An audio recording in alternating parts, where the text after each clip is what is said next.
What I eat in a day in a calorie deficit, and beshies, hindi na po ako nagtatrack ng fasting. I listen to my body on what and when I want to eat as long as I am within my calories.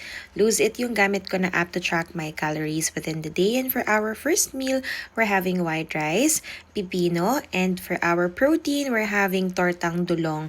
Sa ating fiber naman for gulay of choice, we're having mais na may malunggay. Ang sarap nito, beshies. Ewan ko lang kung meron ito sa mga probinsya nyo, but this is so good and isa sa mga paborito ko talaga. For our drink of choice, we're having Bloom, Greens, and Superfoods. Nabili ko to sa US, beshies. Inuubos ko lang siya.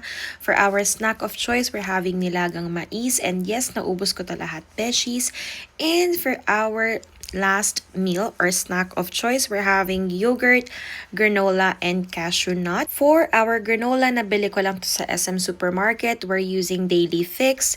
And then, ito naman yung yogurt na gamit ko, strawberry flavor. And ang cashew nuts naman ay nabili ko sa Landers. Total calories for today is 1,234. Thank you for watching and see you tomorrow.